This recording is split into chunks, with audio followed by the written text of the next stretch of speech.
Welcome to Bloodbath and Beyond. Today we review Hell House LLC III, Lake of Fire. More glitchier than ever. Written and directed by Stephen Cognetti, starring Gabriel Chytry, Elizabeth Vermilyea, Sam Kazzi, and Scott Ritchie. This movie's about Russell Wynn, who puts on the show Insomnia. They're moving from New York to the Abaddon Hotel, formerly known as Hell House, which is notorious for being a haunt, and on the opening night, there was a massacre. Morning Mysteries, a documentary crew decides to show up and shoot the grand opening of Insomnia. And well, you know exactly how this is gonna go. Before we get into everything, this review is gonna come off very aggressive. Nothing here is meant to be a personal attack in any way. It's just that we felt this movie very frustrating to watch and we didn't like it. So if that's all you needed from this review, I would advise you leave, or else you just hear us be assholes for 7 or 8 minutes. So what do we like? I'll give them credit with their continuity. You can watch films that they make back to back and they screw up the consistency. At least the continuity was true in this film. I liked a few of our characters. I like Vanessa because she was somebody that is similar to me. It's like, well, I might want to cover something. I may be terrified to do the exact same thing that she did. And she's afraid of going into this hotel. It's haunted as fuck. And I totally understood and resonated with her character because she doesn't want to be there. And that's why she probably strapped a bunch of cameras to a bunch of other people, all of the cast members, and just said, hey guys, why don't you film a bunch of stuff? See you later. I also liked Harvey. He's like the production guy. He was one of the most likable people in the film, for sure. Old Russ is coming up the stairs right about now. You can't rush perfection. 5, 4, 3, and 1. Oh, there he is, Jeff. And being that this is the third in the franchise, there were a couple things that we really liked from the first entry that came back in this one. Most importantly, that creepy ass clown. I did enjoy some of the callbacks from the first movie, especially the one with Jane where she's walking into the basement on a dare. I thought that was probably the most tense moment throughout the entire film, and they did an amazing job setting up the clown head to move. That was probably the scariest moment in the whole film. And mainly because there's not a lot of scary moments, but we'll get to that. Now, what didn't we like? Going back to how I know this film is so consistent, because the flashbacks. Dear God, why did we need to see everything from the first and second film in the third film? We're not idiots. You didn't have to like, oh, there's the Hell House sign. Flashback to the Hell House sign. Not only didn't we need the flashbacks, but every time they did it, they used the fucking glitch effect that we complained about in the second one, which is the exact same stock glitch transition and the same sound effect.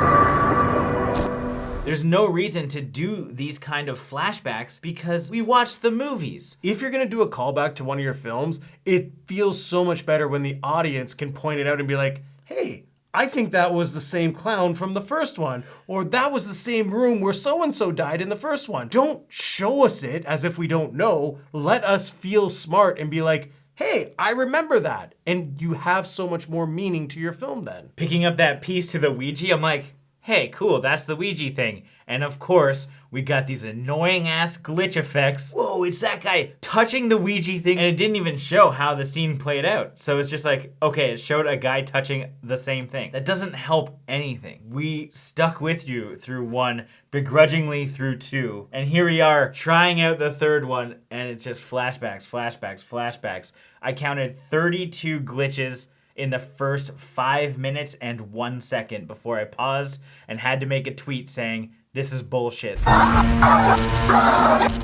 And every single room and every single situation that they go into that's remotely close to the second or first film, it's glitch effects. Nothing in this film is scary because the second you have a chance for a character to build something up, you have the glitch effect. And all of a sudden it's like, okay, I'm like, snap, back into reality. You just take all the tension out. You walk down a dark corridor and it's starting to build up tension and well, why'd you fucking have that? Why, because you didn't get it on the first take? No, unless you want to have the glitch effects to cover the terrible costume design in the demons. I know it sounds like we're going really harsh on this, but it's like, this all just seems like a rush job. And I think that's proven when you even see the lake of fire that this movie is built on. Like, are you fucking kidding me? I've seen 11-year-olds who edit Call of Duty montages do better editing than this. And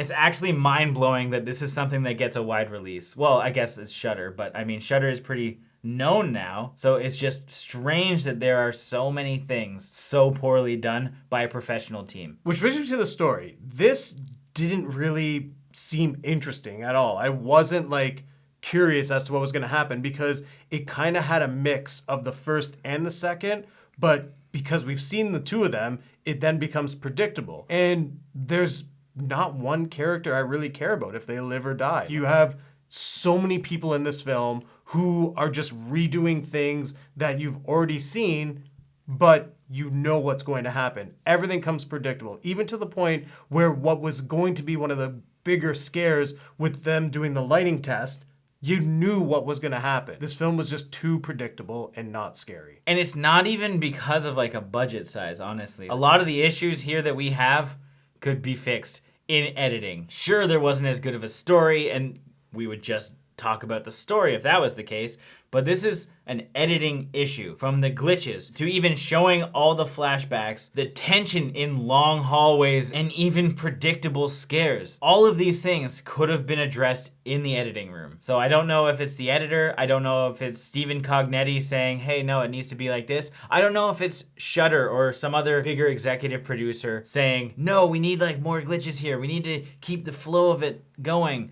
I don't think there was a test audience for this. It just doesn't seem like it's a polished film. Now it's time for our final thoughts and ratings. I absolutely hated this movie from the get-go. I really enjoyed Hell House 1. I wasn't even trying to compare this to the second one, but the second one pissed me off because of the glitch transitions mainly. And within the first 5 minutes, this movie had already tilted me because it's so aggravating. And not only is that just shitty to watch, it takes away from the story. It takes away from all tension that could be built. All of the scares that they tried to do were ruined by these glitch effects. And even having as many flashbacks as they had in this movie suggests to me that the filmmakers think that their audience are fucking idiots. And I would assume that flashbacks, at least people re-experiencing new rooms, showing a flashback and then them walking out of those rooms, that's probably 60 to 70% of this movie. The other 30% wasn't that enjoyable either, so that's just because I didn't really dig Russell. He had some really bad like scar Play-Doh stuff on his face, and he wasn't a likable character, nor were many people. There were a couple like I mentioned in the likes, but that doesn't save the movie. So I'm gonna give this 0.5 spinny bar things out of 5. For some strange reason, I feel that Hell House 3 is nothing more than a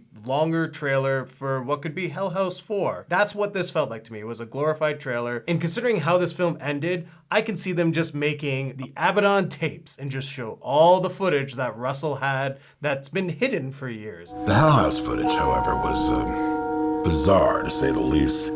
The police are calling them the Abaddon tapes.